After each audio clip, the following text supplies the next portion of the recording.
দুপুরের মেনুতে যদি এরকম ঝিঙের জমজমাটি দুটো রেসিপি থাকে তাহলে কখন নিমেষেই এক থালা ভাত উঠে যাবে আপনারা নিজেরাই বুঝতে পারবেন না। নমস্কার বন্ধুরা, সুপ্রিয়া কিচেনে আবারও আপনাদের সবাইকে স্বাগত জানাই। আজকে দেখুন বন্ধুরা, ঝিঙে নিয়েছি। এই ঝিঙে দিয়ে জনপ্রিয় দুটো রেসিপি আপনাদের সাথে শেয়ার করব। তো প্লিজ বন্ধুরা, আপনারা পুরো ভিডিওটা না কেটে প্রথমের থেকে শেষ পর্যন্ত দেখবেন আমার সঙ্গে থেকে। আশা করছি আপনাদের ভালো লাগবে। ঝিঙে রেসিপি বানানোর জন্য প্রথমে আগে ঝিঙেটাকে কেটে নেব। ঝিঙেগুলো আগে থেকে পরিষ্কার করে ধুয়ে নিয়েছিলাম। ঝিঙের খোসাটাও রান্না করব, তো সেই জন্য খোসাটা কেটে আলাদা করে নেব।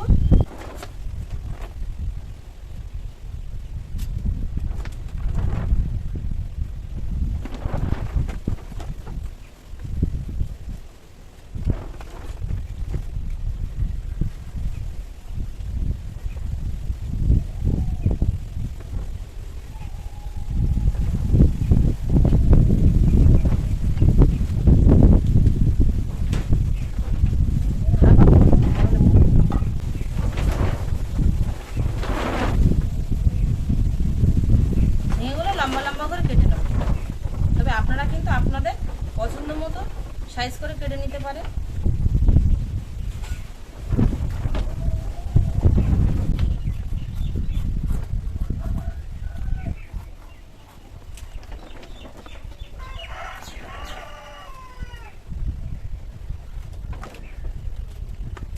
ঝিঙেগুলো সব এরকম লম্বা লম্বা করে কেটে নিয়েছি।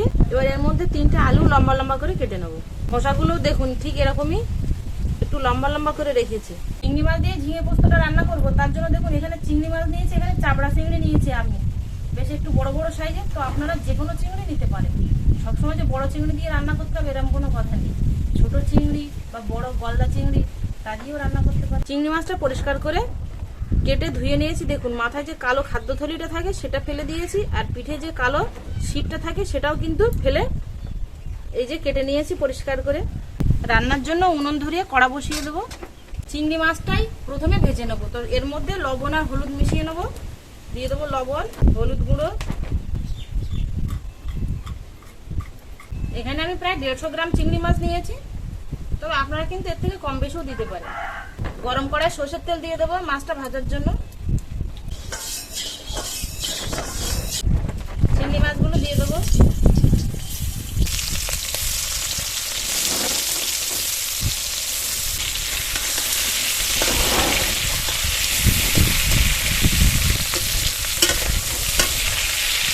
চিংড়ি মাছগুলো এরকম লাল করে ভেজে নিয়েছি, পাত্রে তুলে নেবো। চিংড়ি মাছ ভাজা তেলের মধ্যে দিয়ে দেবো 5 ফোড়ন আর একটা শুকনো লঙ্কা চেরা, আর দিয়ে দেবো একটা বড় সাইজের পেঁয়াজ কুচি।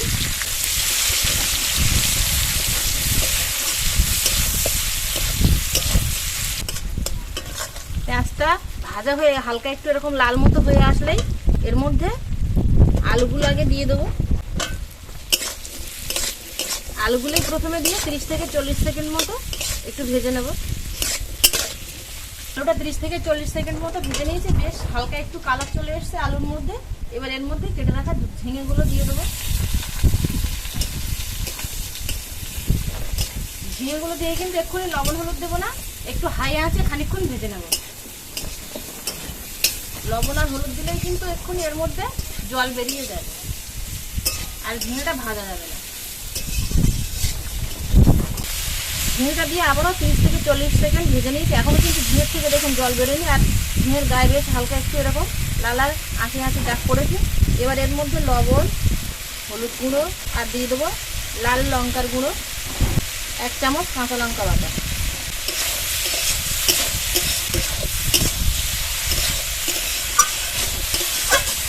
হাই আঁচে ঝিঙেটা কষিয়েছি, সেই জন্য দেখুন ঝিঙে থেকে এখনো কিন্তু পুরোপুরি জল বেরোয়নি। এবার এর মধ্যেই আমি নারকেলের দুধ বের করে রেখেছিলাম, এই নারকেলের দুধ দিয়ে দেবো।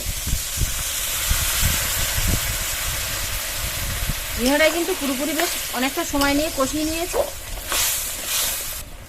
আর দিয়ে দেবো চিংড়ি মাছ ভেজে রাখা।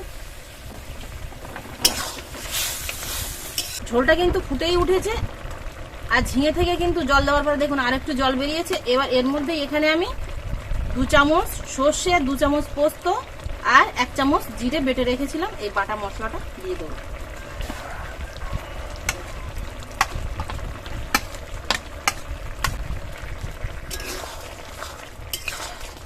আচ্ছা, এখানে আপনাদের আমি বলে রাখি, এখানে আমি সাদা সর্ষে নিয়েছিলাম পোস্তর সাথে, কালো সর্ষে নেইনি কিন্তু। এবার চাপা দিয়ে 2 মিনিট মতো রান্না করে নেব। 2 মিনিট হয়ে গেছে। আর এর মধ্যে 1 চামচ চিনি দিয়ে দেবো।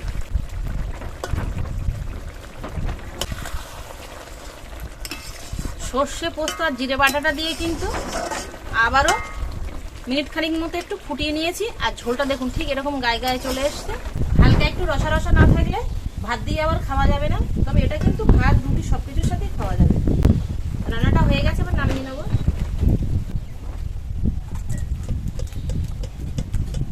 ঝিঙের খোসা বাটা বানাবো, তাও ঝিঙের খোসা বাটা বানানোর আগে ঝিঙের খোসাটা একটু পুড়িয়ে নেবো উনুনে, তাহলে কিন্তু এই ঝিঙের খোসা বাটাটা আরো খেতে ভালো লাগবে। এখানে আমি দেখুন যে স্ট্যান্ড আমরা কড়াই বসিয়ে কেক টেক বা অন্য কিছু বানাই, সেই স্ট্যান্ড নিয়েছি। এইভাবে বসিয়ে দেবো, লম্বা লম্বা ঝিঙের খোসা এইভাবে দিয়ে দেবো।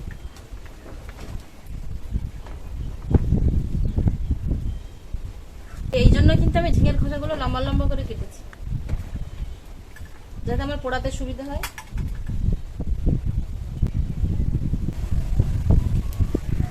দেখুন এই যে ঝিঙের খোসাগুলো কিন্তু দেখুন এই হালকা হালকা করে পুড়ে যাচ্ছে, নিচের গুলোও পুড়ে গেছে।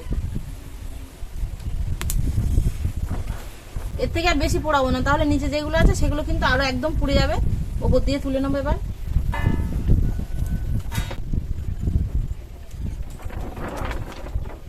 স্ট্যান্ডটা সমেত এরকম করে তুলে নেবো। যেগুলো একদম পুড়ে গেছে সেগুলো কিন্তু হাত দিয়ে এরকম বাড়ি মারলেই দেখুন এই যে ভেঙে যাচ্ছে। যেগুলো পোড়া সেগুলো দেখুন এই যে কালো পড়ে গেছে নিচে। উপর দিয়ে এগুলো তুলে নিয়ে আলাদা পাত্রে নিয়ে নেবো। এগুলোকে এবার মিহি করে শিলে বেটে নেবো। দেখুন ঠিক এরকম মিহি করে বেটে এনেছি শিলে। গরম কড়ায় সরষের তেল দিয়ে 3টে শুকনো লঙ্কা লাল করে ভেজে নেবো। শুকনো লঙ্কাটা কিন্তু এরকম লাল করে ভেজে নিয়ে তুলে নেবো। এই তেলের মধ্যে দিয়ে দেবো গোটা জিরে, পেঁয়াজ কুচি,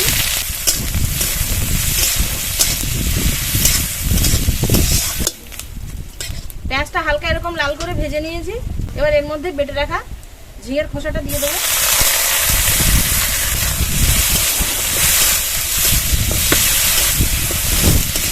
এক চামচ মতো লবণ হাতের মধ্যে নিয়ে এইভাবে ডলে নিয়ে এই ঝিঙের খোসা বাটার মধ্যে দিয়ে দেবো।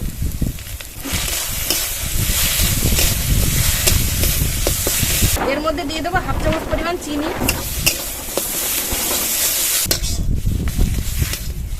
একদম শুকিয়ে দেখুন ঠিক এরকমই একটা শক্ত দইয়ের মতো হয়ে গেছে। রান্না হয়ে গেছে ঝিঙে খোসা বাটা।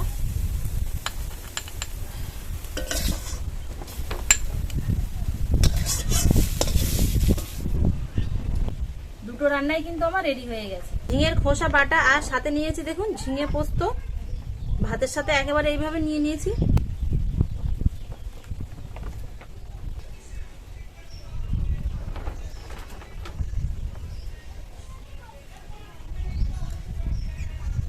ঝিঙের খোসা বাটাটা কিন্তু দারুণ হয়েছে, একবার না খেলে আপনারা বুঝতে পারবেন না, এতটাই টেস্টি হয়েছে।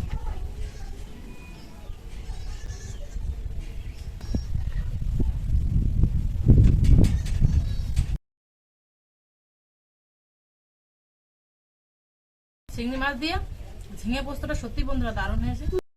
আমি যেভাবে বানালাম আপনারা একবার বানিয়ে দেখতে পারেন, আশা করছি আপনাদেরও ভালো লাগবে। আর আমার এই রেসিপিগুলো যদি আপনাদের কাছে ভালো লেগে থাকে তাহলে প্লিজ বন্ধুরা আপনারা লাইক করবেন আর আপনাদের বন্ধুদের কাছে শেয়ার করবেন। আর পাশে থাকা বেল আইকনটি ক্লিক করে দেবেন আমার পরবর্তী ভিডিও সবার আগে দেখার জন্য। এতক্ষণ আমাদের সঙ্গে থাকার জন্য আপনাদের অনেক অনেক ধন্যবাদ। আবারও দেখা হচ্ছে আপনাদের সাথে পরে নতুন কোনো রেসিপিতে। ততক্ষণ আপনারা সবাই ভালো থাকবেন, সুস্থ থাকবেন।